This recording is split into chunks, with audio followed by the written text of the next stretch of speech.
Thanks everyone for being here. My name's Harris Clarke. I'm joined by my friend Irit Eizips.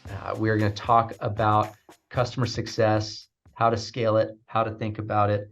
But first, a little introduction for Irit. I'm not going to read through every one of these accolades, but she's just phenomenal. There's a reason that as we at GUIDEcx, we're looking through, hey, how do we really help and share some concrete tips and best practices that no matter what stage your company's at, you can understand how to make a difference when it comes to retention, when it comes to expansion, just creating a great experience for your customers. So reaching out to Irit was a no-brainer. Hall of Fame, top 50 strategist, most innovative leader, on and on and on. So Irit, thank you so much for joining us. Let me, if there's anything you want to introduce yourself with and talk through about your background, your company, what you do, please feel free to take the time. Sure. So hi, everyone. Thank you so much for taking the time to come and be with us for this next half hour. I'm going to be sharing an amazing framework that would really help you. If you ever try to scale CS, specifically onboarding, we are in a GUIDEcx webinar, and it did really materialize itself. Like maybe you scaled, but the results weren't great, or you have great results, but it's hard to scale.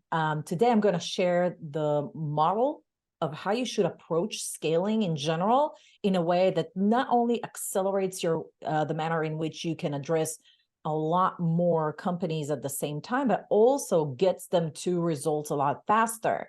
So what I would recommend is that you take a paper and a pen, because I'm going to jot this on a whiteboard and I'd like you to draw it with me, and then ask any questions that you have in the chat as I'm going through this. For those who don't know me yet, I have a CSM Practice YouTube channel that I encourage you to subscribe, because I always interview thought leaders in that on that channel, and you can learn a lot from it. And I've been doing that since 1913. Sorry, 1913, I wish. 2013 is when I started with customer success at Gainsight, and I started my own company, CSM Practice, in 2014.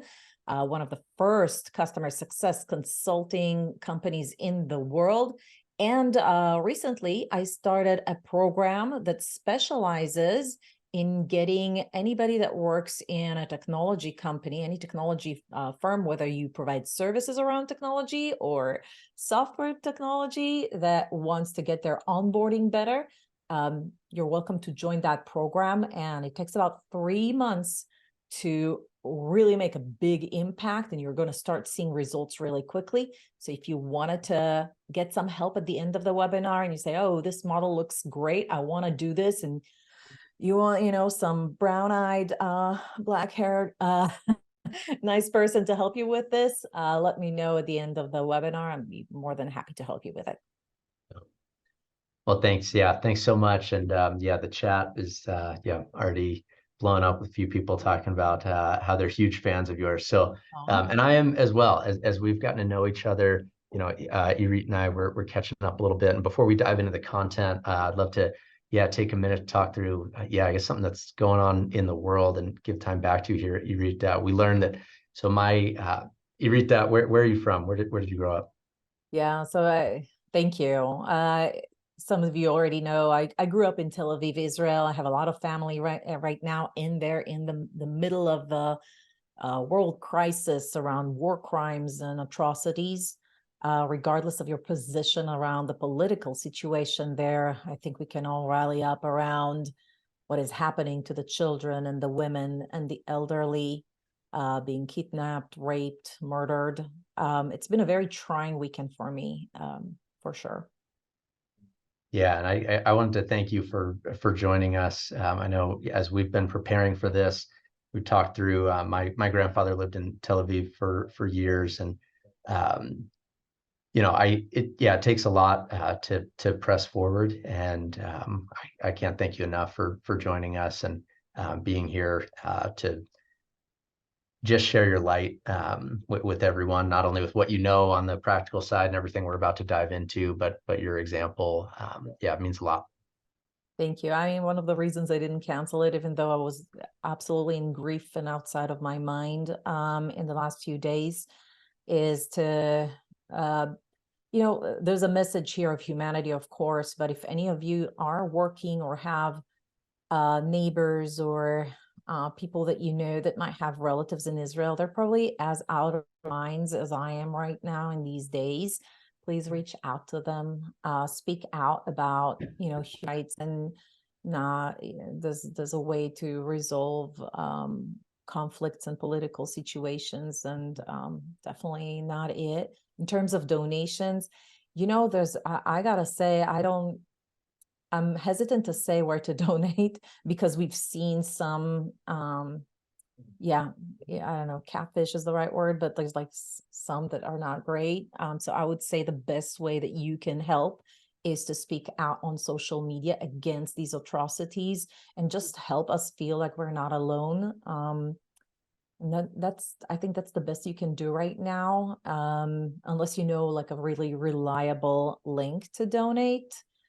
I myself would be a little hesitant about that. That's the unfortunate truth at this point. Thanks, Irit. Yeah, we had a question come through about donations. So yeah, I appreciate you touching on that. Well, yeah, bless you and your family. And we appreciate you and stand with you. So let's dive in here. We're gonna talk through something that, as Irit and I have gotten to know each other, is near and dear to both of our hearts in this world of customer success. And that's helping take great care of your new customers. I'm sure a lot of you have seen this. We'll touch on the Gartner hype cycle in a moment, but essentially similar findings here from this Zonka study that poor onboarding leads to a quarter or more of long-term retention challenges. So the question is, how do we create a great onboarding experience, or how do we scale a good experience as our company is growing? And depending on the size of our company or the makeup or the product, or the different types of offerings, how do we know where we should be, in the current path that we're on?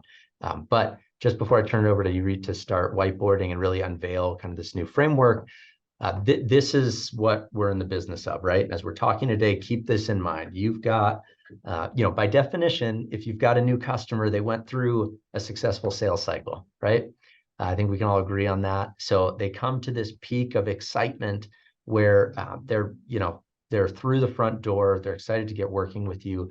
And then comes this onboarding phase. And how do we create as smooth of a process from the peak of their excitement to where they're productive and using the services or the software that you're offering as well as possible?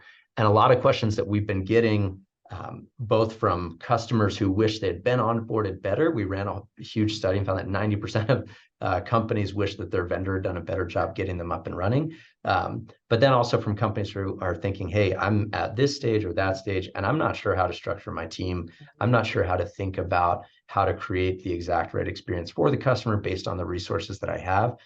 And so that's exactly what Irit is about to unveil today. So again, for anyone who's just joined since we started, please feel free to leave comments or chats in the webinar chat, and I'll make sure to grab those and incorporate them as we're talking. But with that said, Irit, let me turn it over to you.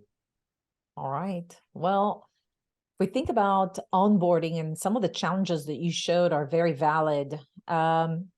What we want at the end of the day, and like some of the challenges sometimes clients come to me with, is that they have an onboarding process and they think it's pretty structured, but maybe it's just too much. So sometimes they have backlog issues.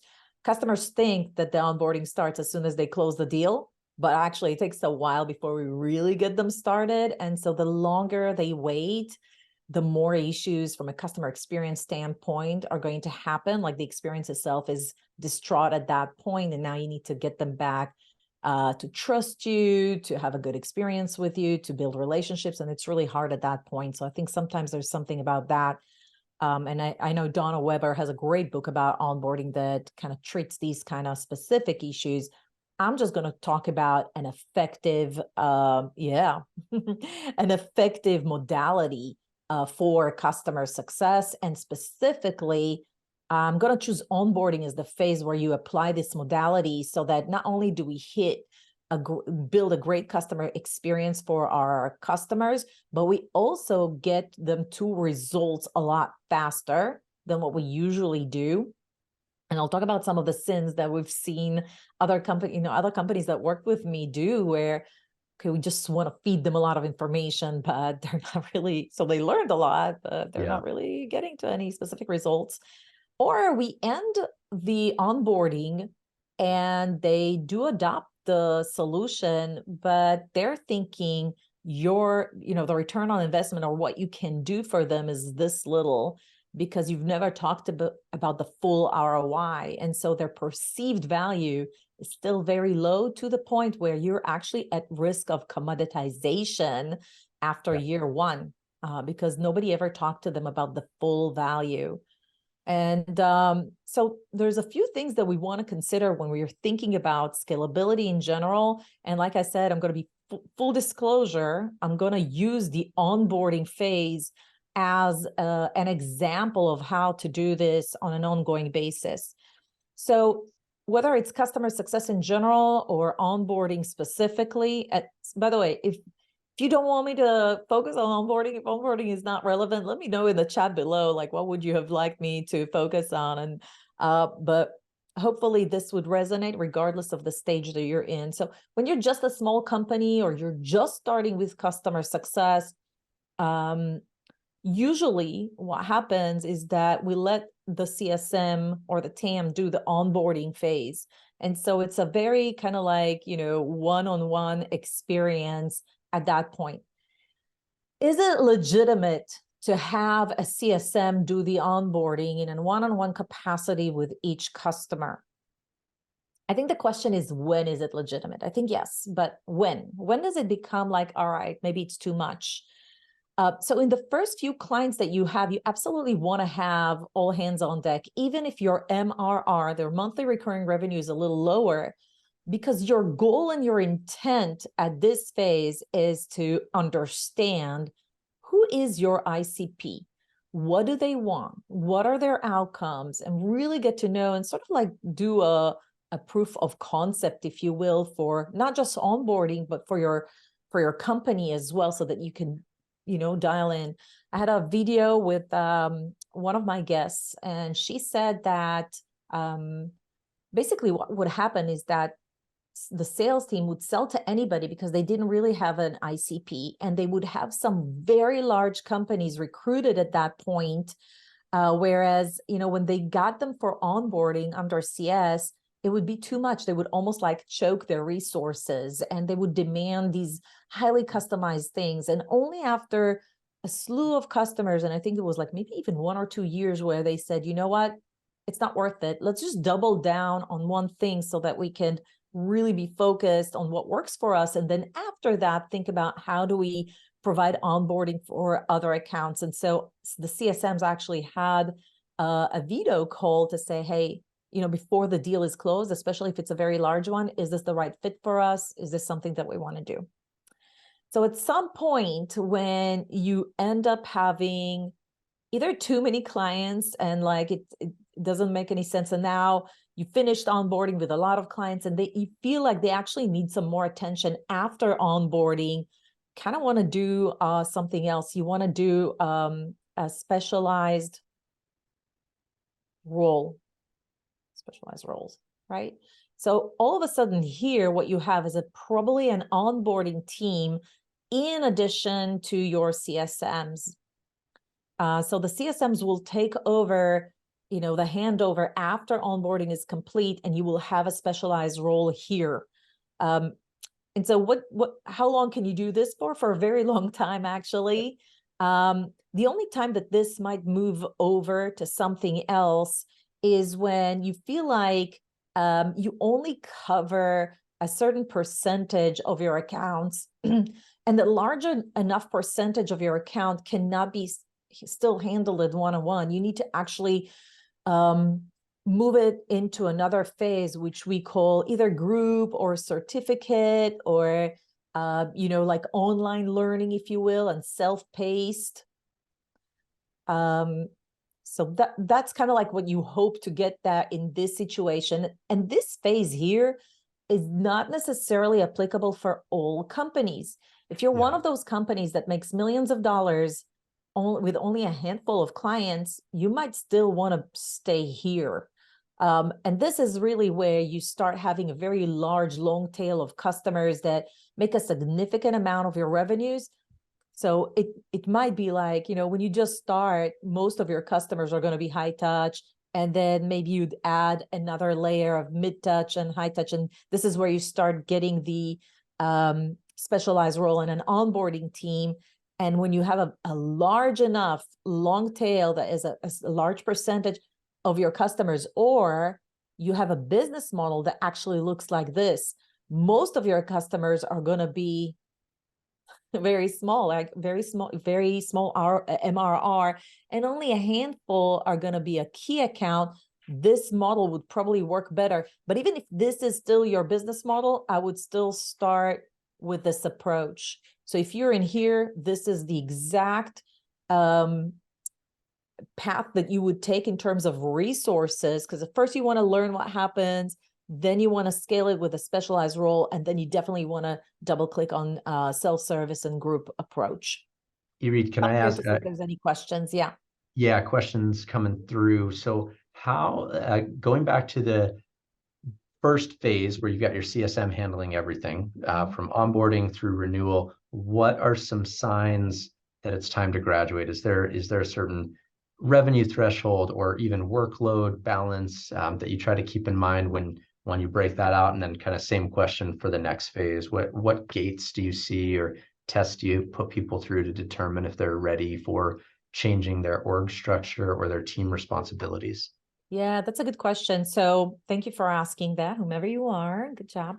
What I would look for is there's going to be some bandwidth issues when you put too much stress on the CSMs.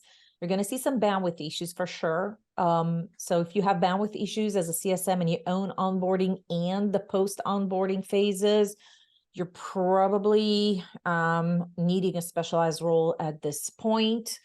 I think that would be my number one, especially if, the cohort that you do want to have a one-on-one with, you just can't hire enough people. It's just not profitable enough. The other thing is that maybe you don't have bandwidth issues in your onboarding because that's where you double click on, but you can kind of see that you're super reactive after onboarding to the point that maybe it's kind of like a dead zone. So if you think about, it might be looking like this. Okay, here's a new customer, super happy. You gave them all of your attention during onboarding. That's hunky-dory. And then we have another phase that's called adoption phase typically. And then there's a renewal phase, which is probably, I don't know, hopefully 90 days before the renewal. And then they either leave you or they continue, right? You retain them. If this is a dead zone or very sporadic or super, super reactive, some gets attention, some don't. Yeah, Houston, you might have an issue. This might be the time to actually break it up to 2 so that you could have a specialized person here that knows how to do this very, very well. And then you're probably going to have a group of CSMs here, right? So then you can eliminate that and become super proactive. Yeah, that's what you want. That's what this gets you.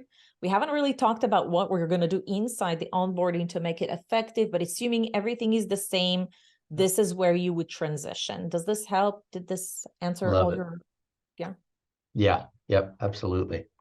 Okay. If you have more questions, just put them below and I will address them. I think it was a great question. So when do you transition to group or self-paced? Self-paced, there's 2 ways it can manifest itself. One could be a certification. I would recommend that to all models, especially after you already have this one split out and you have good comfortable level around ICP and what makes it stick, right? You learn some things. You may want to do a certificate. It's self-paced. It's easy to create. I have a full video that I'm about to release where one of the CS executives that I interviewed did that, and it did wonders to their overall renewals, but also to diminish renewals in diminish churn in year one. Highly, highly recommend this. This is good for any business model. Second, you want to do either self-paced or groups. When should you be doing that? When you absolutely nail this. So if you nail the onboarding and it's super effective, we'll talk about what super effective means. Why don't you just not fully automated, but think about doing it in a more scalable way, at least for the longer cohort. So the long tail. Another question coming through as you're talking about nailing it and knowing that, hey, we're giving our customers a great experience here. I think one thing that comes up is value and how you define value. How do you think about defining value for your customer, making sure that you truly know that you do understand their value and you're not just kind of guessing?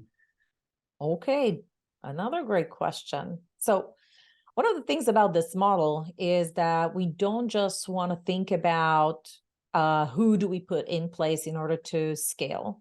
I talk a lot about, did you nail the onboarding, right? So when you think about the onboarding journey, and I don't know that that's in any book yet, but when we think about a great onboarding experience, it's really kind of like the first 8 weeks or 10 weeks, whatever, let's say the first 90 days, okay, of the customer life at a maximum. And so a lot of times, most companies hopefully would define first value at that moment. So how do you define the first value? I think that I recorded a full video on how do you select the right one. But one of the things that I would like to say is that pick something that's achievable to give them a wow moment after 90 days. And in fact, I would also recommend that during those 90 days, you also think about additional wow moments even before they need to finish the onboarding. So a lot of times when you think about that as a consideration of what you're going to do during onboarding, you define a specific business outcome that you think that you can actually dovetail a specific path to the outcome. And then you also think about additional wow moments that are maybe smaller during those 90 days. How do you know what your outcome is? What is that wow factor? Well, you'll have to do some really thinking about what can you do that would be important to accomplish fairly quickly, that would be significant enough for your clients. I don't have like a magic stick around to say which one it should be, but I can tell you which ones it should be. One way to think about it is let's say that for everything that we do, there's a specific process, and then we're introducing a new technology. And sometimes we get too excited about our differentiator and we pick a process that is completely new. They've never done it before. Let's say we have a solution for a handover, but we've never done a handover process. And there's some things that our application could do that the customer is already is doing, but they're having some hard time with it. And there's some that not only that exist, but they're using a different tool, or our technology maybe has been used a little bit in a pilot, but for all intent of purposes, sometimes our technology is completely new, and after a while that they've been using it would be existing. So what we want when we start with clients, our application is always new. So if this is new, if this is new, I did this wrong, but if this is new and this is existing, right? Where we want to be is we want to start with an existing process, because this is what the people are already familiar with. And only after a while do we want to move over to a new process, because it's really hard for people to think about or get adjusted to both a new technology and a new process. So you I, kind of want I to start, with something that bothers them that you think your application can help with, and only then start additional modules that they've never experimented with before. I love that. I think that's a framework. I just want to pause there so people can digest that and take notes. I just sketched it down. And I think we take for granted, we get so excited about our software, right? Or our service that we're providing. And we know every nook and cranny of it. We know how great it is. And so we get very excited to jump all the way from A to Z and make sure that other people get really excited about it. But this framework is excellent to say, hey, what is an existing pain point they have that our software can help solve? Like, let's not start with something brand new to them that they've never tried before, that they've never really done before. Let's start with something existing, get a quick win in there, show them, hey, that's some pain relief, right? We got better by incorporating this. Then you're earning trust as you're moving along to say, hey, now let's try this new process that you haven't done before, but you'll see kind of the impact there. It's been said that the human brain can only retain like 3 or 4 pieces of new information at a time. So I think, making sure that you're starting with, hey, something you already know, and then layering from there. That creates a much smoother onboarding process where companies really feel like they're being led to value rather than just overwhelmed with a whole brand new process and technology they have to try to adopt all at once. Right, because this is an easy effort. I only need to learn the tool because the process is already there. I already know what to do. And then so this would be a quick win. Yeah. And then I can take some additional existing processes that might be a little bit more difficult, but by that time, okay, I'm a little bit more familiar with the technology. Now I can learn something, either like a complete new process with my existing technology, or Yeah. an additional existing process that might be a little bit more complex, but now I'm a little bit more familiar with the technology. So that's kind of like how I would think about what do I pick here, right? And so that's one of the considerations. Obviously, I go in depth with this with my clients. So if you wanted to join the program, we'll dive into that and pick the right one. And in fact, not only that, I want you to think about it. This is your 100% full onboarding. Your onboarding ends here, but you're not really fully onboarding, or full adoption happens here. Do you have that path laid down to your customers to say, how do you get to a full maturity with me, Mr. Customer? And sort of say, okay, if this is phase 1, what is phase 2, 3, 4, 5? Do we already have the next bucket for them to ask us about this and tell them how to do it? And we call those success plans, but I think one of the things that we accidentally do when we don't scale our customer success in a timely manner is because our CSMs are so busy, we never have the time to proactively ask our customers, do you want to know next step? Do you want to increase value with us? And really lay out a very clear map as to what's the next bucket, what's the next step. Yeah. Yeah, and I think it matters so much to map the beginning from the end, to try to set expectations the right way, right? You know everything that has to happen for them to get all the way up and running. Don't hide that, and don't think that you're doing them any favors by just showing them, what they're currently working on now. You want to focus on that, but make sure that they can see the whole path so they know where they're going. Yeah, creating awareness is really key as you scale, so that you can actually take advantage of everything that you have planned for them, and that they are super engaged, even though you're scaling. Okay.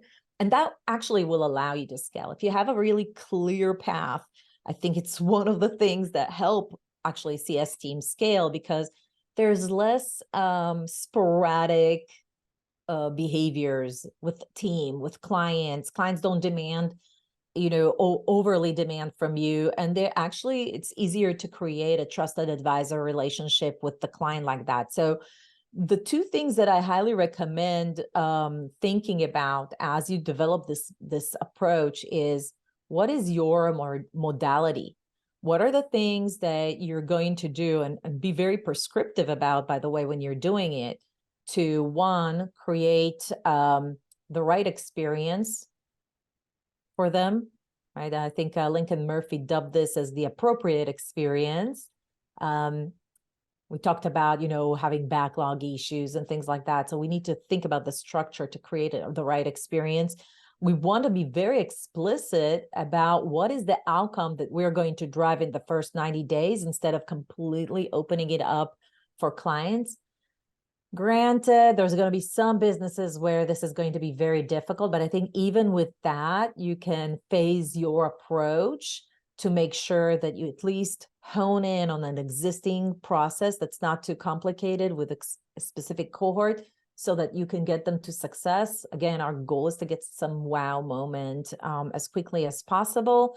And lastly is to create awareness. We just talked about it. Awareness to what is the full path to a full value, awareness to what is the next step, awareness to what resources they need to give us, all of that. So if you have the right modality, it will address all three factors. The other thing that any questions about that? Okay. When you say, missed a question there. So when you say modality, referencing what's below there in the who's tackling it? Who's tackling it is your structure, your resources. It's the who or the framework that you put in. If you think about a cake or a house, this would be your foundation. Modality will be the walls, and this would be the furniture, for lack of better. But yeah, the modality would be, think about like success plans or the adoption path to get to a certain thing, the processes. So this would be your, maybe a better word or explain. This would be your processes. And you want to create that structure for your processes so that it's consistent. Okay, the experience is consistent. The outcomes are predictable. And the awareness is also consistent.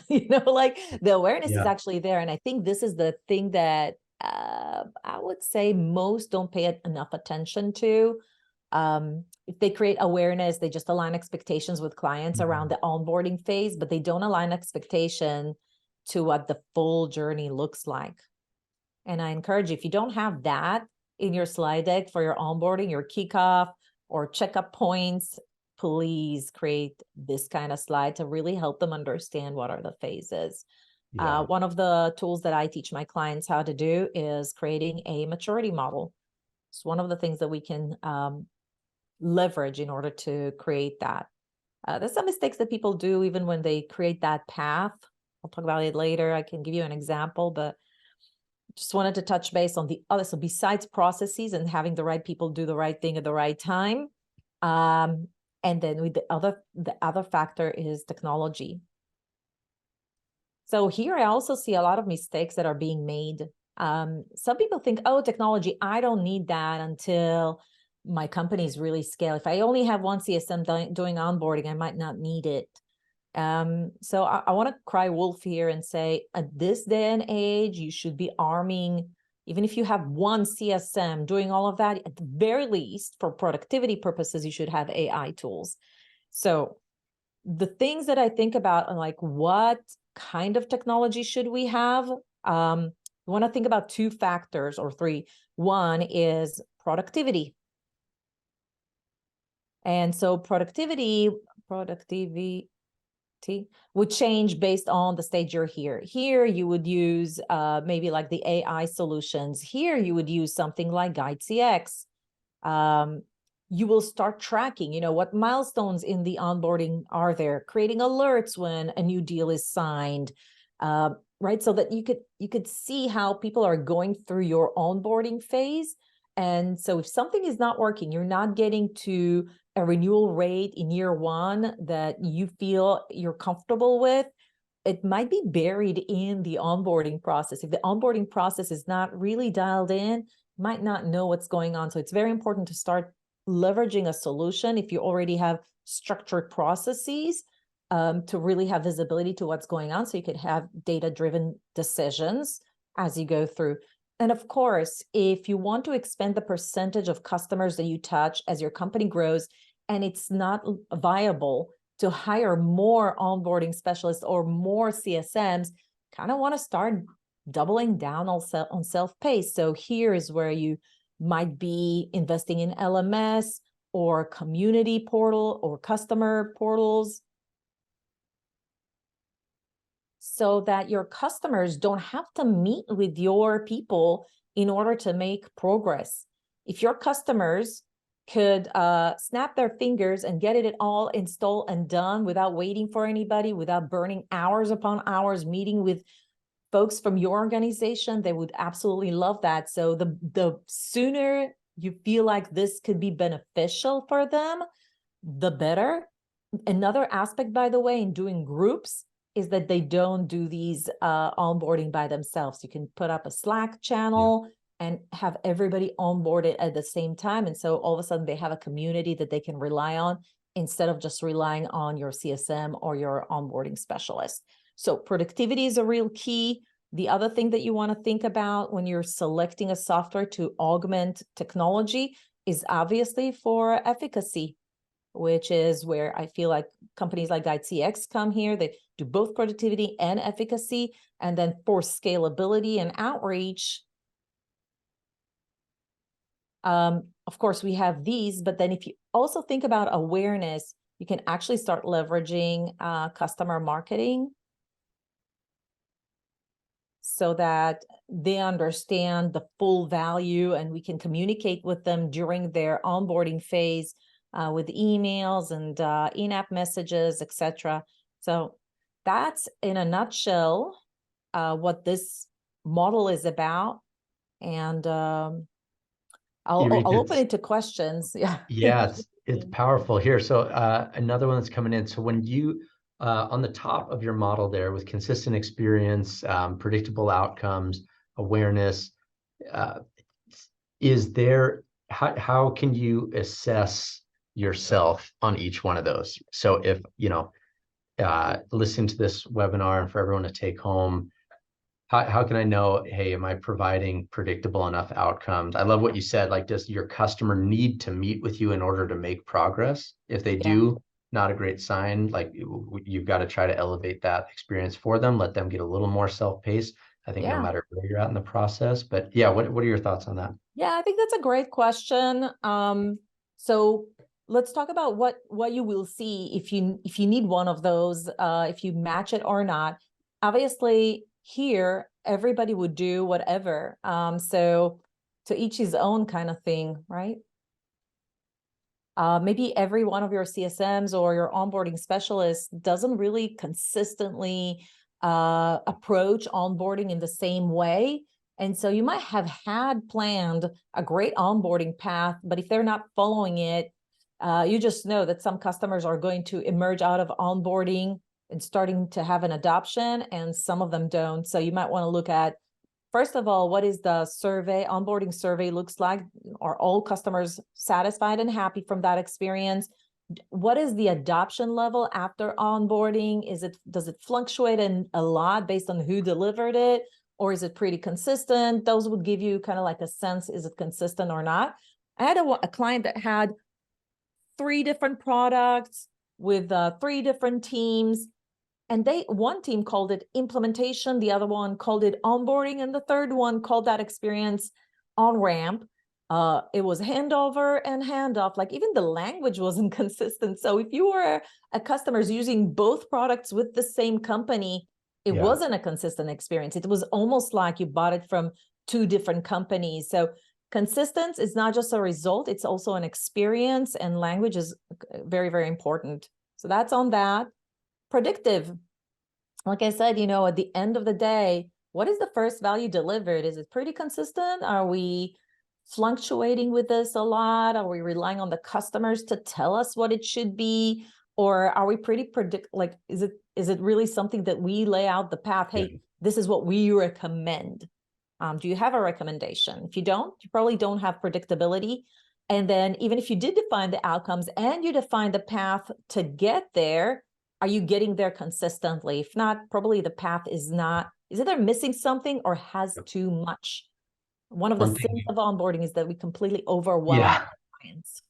Absolutely. One thing we try to do here that I would recommend for everyone, it's been a huge help, is measure by cohort how quickly they get to those moments of value, right? So then you can kind of see over time. And when I say by cohort, I mean, hey, our January 2020, cohort of new customers, our February of 2022 cohort of new customers, how do those two cohorts compare in terms of how quickly they got to their first value or to those wow moments that you were talking about earlier? If you are measuring those consistently, then you can start to honestly answer the question of if you are delivering that outcome predictably and if you're getting Yeah. better. And the last one is really at the end of the onboarding, is your client clear about the next step? Or do they think it's over and now they're just using it? They're not clear about the next step. And you can ask that in a survey, or Yep. if it's a high touch, you can just literally ask them. They're not clear. You did not create awareness for your full value. Something to think about, adding that into the onboarding phase, or at the end, the beginning, or both. Yeah. Well, thank you so much, Irit. We are at time here. Any final words or statements from what you've kind of walked through here? Yeah, I'd love in the chat if you can type in what was most valuable for you, what was kind of like an aha moment, or what was your main takeaway out of this, what resonated with you the most. And like I said, I think these things can be applicable not just for onboarding, almost every phase and every key process in the customer's life cycle. You can apply this model to anything. I know I doubled down on onboarding because today we're in an onboarding webinar, like with an onboarding company. But I do think that this is one of those things that you could just take away and try to implement in everything that you do. Really appreciate the comments in the chat. And if you need help with this seems like overwhelming, or you're not really sure, still confused, and you need somebody to guide you, feel free to reach out to me on LinkedIn and just, text me, let me know, and let's see if I can help out. Well, thank you so much, Irit. I think, yeah, super helpful and valuable to see that mapped out and that framework. I think, yeah, for all of us, as you start to analyze your own business and say, hey, where are we deficient? Are we not providing enough awareness?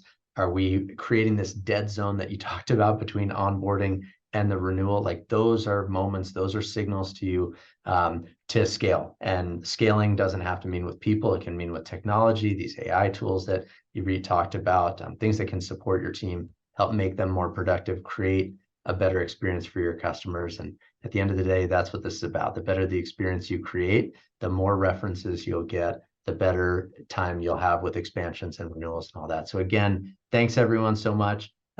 Really appreciate you. And yes, questions are coming in about the recording. We will make sure to send that out. And yeah, reach out to us online with any other questions you have. Thanks everyone. Thank you, Irit. Bye bye.